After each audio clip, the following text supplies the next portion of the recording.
தமிழரசு கட்சியை அழித்தால் தமிழ் தேசியத்தை அழிக்கலாம் என்று அதனால் அழித்து விடாது என்றெல்லாம் கூறலாம். ஆனால் ஒரு பெரும் கட்சியினுடைய கொள்கை கோட்பாடுகளால் மக்கள் குழப்பமடைந்தால் மக்கள் வேறு திசைக்கு பயணிப்பதற்கான வாய்ப்பு இருப்பதையே இது கூறுகின்றது. நீங்கள் இப்போது இதனை பார்த்திருப்பீர்கள். இன்னும் ஒரு முரண்நிலை இருக்கின்றது. எதிர்கட்சி தலைவராக இருக்கக்கூடிய சஜித் பிரேமதாச நாடாளுமன்றத்திலே கர்ச்சிக்கின்றார். அவர் எப்படி கர்ச்சிக்கின்றார்? பௌத்த பிக்குகளை எப்படி நீங்கள் இப்படியாக வகையில் தண்டிப்பீர்கள், அவர்கள் மீது செய்யப்படுகின்ற செயற்பாடு வன்மையாக கண்டிக்கத்தக்கது என்று சஜித் பிரேமதாச எச்சரிக்கின்றார்.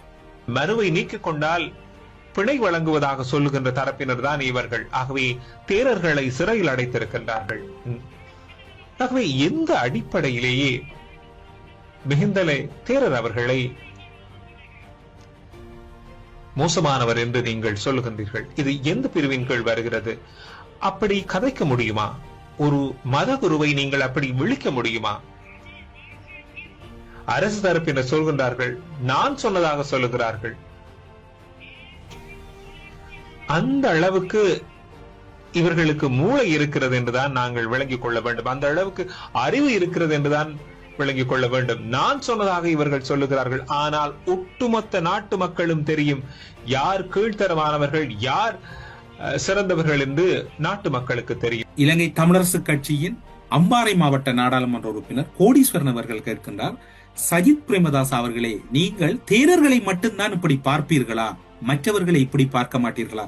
அவர் என்ன சஜித் பிரேமதாசாவிடம் கேட்கிறார் என்பதை நீங்கள் பாருங்கள். சஜித் பிரேமதாசா அவர்கள் ஒரு விடயத்தை சொல்லி இருந்தார். பௌத்தத்துக்கு முன்னுரிமை, பௌத்த தேரர்கள் பிக்குகள் இந்த சட்டத்தினாலே அடைக்கப்பட்டிருக்கின்றார்கள் என்று. நான் இந்த இடத்திலே சஜித் பிரேமதாசா அவர்களிடம் இந்த ஒரு விடயத்தை கேட்க விரும்புகின்றேன். இங்கே இந்த நாட்டிலே பௌத்த தேரர்களுக்கு மட்டும்தானா இந்த பிரச்சனை இருக்கின்றது, அல்லது ஏனைய மதத்தவர்களை நீங்கள் ஒரே சமத்துவமாக நீங்கள் பார்க்கவில்லை? தேரர்களுக்கு ஒரு நீதி, பூசா ஐயர்களுக்கும் அல்லது கிறிஸ்தவ பாதிரியாருக்கும் அல்லது முஸ்லிம் மௌலவிகளுக்கும் ஒரு நீதியா இந்த நாட்டிலே என்று கேட்க விரும்புகின்றேன். இதிலே அவர் பௌத்தத்துக்கு முன்னுரிமை கொடுக்க வேண்டும், தேரர்களை பாதுகாக்க வேண்டும் அவர் என்று குறிப்பிடுகின்றார். ஆகவே இந்த நாட்டிலே தேரர்கள் பிழை செய்தாலும் அவர்களுக்கு தண்டனை இல்லை என்று அவர் கருதுகின்றார். இது உண்மையாக ஒரு வேடிக்கையான ஒரு விடயமாக நாங்கள் பார்க்கின்றோம். எதிர்க்கட்சி தலைவரின் இந்த கருத்தை நாங்கள் ஏற்றுக்கொள்ள முடியாது. அவருடைய கருத்தை நீங்கள் கேட்டிருப்பீர்கள்.